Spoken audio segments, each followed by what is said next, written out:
अस्सलाम वालेकुम। Learning with NMS official YouTube channel ते तव्हांखे भलीकार चऊं था, ख़ुशामदीद चऊं था। मां आहियां नूर मुसुमरो। अॼु जो पंहिंजो SST Sindh public service commission वारनि जी टेस्ट जनरल कैटेगरी जी पोर्शन सिंधी जो पोर्शन खयो आहे।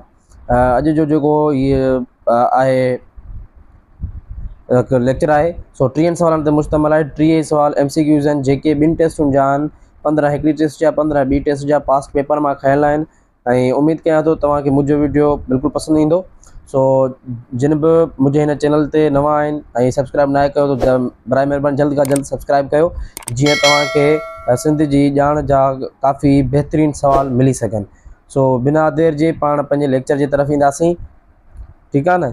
सो सभ खां पहिरियों सवाल आहे, ही बैत शाह साईं जे कहिड़े सुर मां आहे? साहिब तुंहिंजी साहिबी अजब ॾिठीसूं, पन ॿोड़े पाताल में पढ़ण तारी तूं। इहो जेको शाइर आहे जेके इहो 6 क्लास जे पहिरियों बैत आहे। सो उनजो जवाबु आहे, इन जो जवाबु आहे ए सुर ॾहर मां। ठीकु आहे, सुर ॾहर मां वरितल आहे। सवाल नंबर 2 आहे, सिंध कोता शाइरी में कुदरत पर चट कंहिंजो मौज़ू PhD कंहिंजो मौज़ू आहे? ठीकु आहे, सो इन जो जवाबु आहे कमला कोकलाणी। इन जो मौज़ू आहे कमला कोकलाणी। ठीकु आहे। 3 नंबर सवाल आहे, किताब सिंधी नसर जी तारीख़ प्रोफेसर मंघाराम मलकाणी जो महाग कंहिं लिखियो? इन जो जवाबु आहे दयाराम। ठीकु आहे, दयाराम वसणमल। बी जवाबु आहे इन जो। उन खां बाद में 4 नंबर सवाल आहे, किताब जोहारुल लुग़ात जो लेखक केरु आहे? आखवंद अब्दुल रहीम। ठीकु आहे, सी जवाबु आहे इन जो। 5 नंबर सवाल आहे, किताब आफ़ताब अदब खे ॿियो कहिड़े नाले सां सॼियो वञे थो? इन जो जवाबु आहे साहत जो सींगार। ठीकु आहे, बी जवाबु आहे। 6 नंबर सवाल आहे, वांदकाई जी विंदर कहिड़े तर्ज़ ते लिखियल आहे? इन जो जवाबु आहे अफ़सानो। ठीकु आहे, सी जवाबु आहे इन जो। उन खां बाद में आहे 7 नंबर सवाल आहे, सिंधी अदब लाइ मरकज़ी सलाहकार बोर्ड सिंधी अदबी बोर्ड जो बुनियाद 1940 ईस्वी में कंहिं विधो? सो इन जो जवाबु आहे CGM सैयद। ठीकु आहे। 8 नंबर सवाल आहे, काया मंझि कुड़न जेल डायरी कंहिंजी आहे? सो इन जो जवाबु आहे अली मोहम्मद शाह लकियारी। सी जवाबु आहे इन जो। ठीकु आहे। 9 नंबर सवाल आहे, ही लोक गीत धनार माल चारे घरनि ॾांहुं वरण महल ॻाईंदा आहिनि? वालारो। ए जवाबु आहे। ठीकु आहे, धनार ॻाईंदा आहिनि। पुराणे ज़माने जी ॻाल्हि आहे, हींअर त धनार बि उहे न आहिनि। बहरहाल 10 नंबर सवाल आहे, पहिरियों उरूज़ी शाइर जंहिं गज़ल सनफ़ में सिंधी माहौल खे मुतारिफ़ करायो ऐं फ़नी तौर ते निज सिंधी गज़ल खे जनम ॾिनो? सो इहो आहे आखवंद गुल मोहम्मद हलाई। ठीकु आहे, 9 नंबर सवाल जो जवाबु आहे आखवंद गुल मोहम्मद हलाई। बी जवाबु इन जो।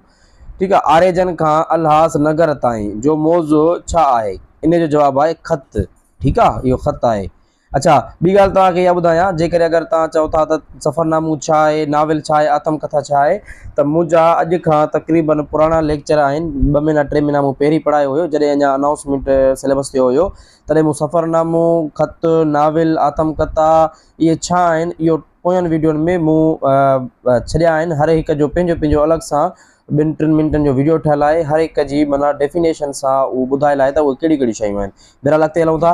12 नंबर सवाल आहे, मसनवी शाहनमा सिंध खे ॿियो कहिड़े नाले सां सॼियो वञे थो? सो इन जो जवाबु आहे फ़तहनामा सिंध सॼियो वञे थो। अॻिते हलूं था। 13 नंबर सवाल आहे, सूफ़ी गमदल फ़क़ीर जी ज़ात कहिड़ी हुई? इन जो जवाबु आहे सी दायो। 14 नंबर सवाल आहे, मुज़ामिन ख़लील कंहिं मुर्तब कयो? इन जो जवाबु आहे अब्दुल क़यूम साहिब। सी जवाबु आहे इन जो। 15 नंबर सवाल आहे, सिंधी ज़ात हुजन तनक़ीद किताब जो मुसनफ़ केरु आहे? इन जो जवाबु आहे बी रसूल बख्श पलेजो। नारे जी जीवन भातरा कंहिं जी तसनीफ़ आहे? इन जो जवाबु आहे वीना शरंगी। इन जो जवाब है वीना शरंगी। 17 नंबर सवाल है आऊं त चोरियूं चंग शायरी है या शायरी है मोती प्रकाश जी। ठीक है, डी जवाब है मोती प्रकाश जी। 18 नंबर सवाल है भांगू भान जो असल नालो छा हो साईं ॾिनू। बी जवाब है। ठीक है, 19 नंबर सवाल है मरुबत रानी शाह जे कहिड़े सूरमे जी मां हुई ससुई। ओ माफ़ कजो नूरी। ठीक है, मरुबत रानी शाह जी कहिड़ी सूरमी जी मां हुई नूरीअ जी। ठीक है, नूरी जाम तमाची जो किस्सो तव्हां ॿुधो हूंदो। सुहिणी मेहार किसे मी 20 नंबर सवाल है सुहिणी मेहार किसे मी मेहार जे पीउ जो नालो छा हो। इन जो नालो भंवर जाम। ठीक है, 21 नंबर सवाल है जाम तमाशी ख़ैबरन लग कहिड़े दरवेश सां मुलाक़ात कई। इन जो जवाब है नूर होथियाणी। ठीक है, इन जवाब है नूर होथियाणी। किताब मदहनामा सिंध जो मुसनफ़ केर है। इन जो जवाब है मखदूम मोहम्मद शाह ठठवी। 23 नंबर सवाल है हासिल नहज किताब कंहिंजो तसनीफ़ कयल है। इन जो जवाब है मखदूम मोहम्मद जाफ़िर बूबकाई। 24 नंबर सवाल है सिंधी ॿोली जो अवाइली या पहिरियों मुकमल मंज़ूम किताब कहिड़ो आहे। सो इन जो जवाब है मुक़दमा सलात। इहो सवाल तव्हांखे अची सघे थो त इहो कंहिंजो लिखियलु आहे त इहो लिखियलु आहे अबुल हसन ठठवी जो या अबुल हसन सिंधी जो। किथे ठठवी लिखियलु हूंदो किथे सिंधी लिखियलु हूंदो। अबुल हसन सिंधी जो पहिरियों किताब आहे। ठीक आहे, मुक़दमा सलात। 25 नंबर सवाल है बंदन बारोचन जा आतम कहानी कंहिंजी आहे। सा इहा लिखियलु आहे अब्दुल गफूरुल सती। ठीक है, सी जवाब है।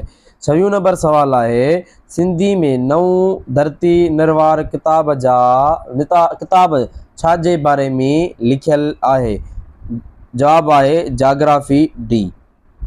27 नंबर सवाल है बिन सिटुन वारे बेत में जेकॾहिं काफ़ियो बिन सिटुन जे आख़िरी में अचे त उनखे छा चइबो आहे। उनखे दूहो चइबो आहे। इन जो जवाब ए आहे। अच्छा, ॿी ॻाल्हि काफ़ियो रदीफ़ हम आवाज़ हाणे इहे छा आहिनि।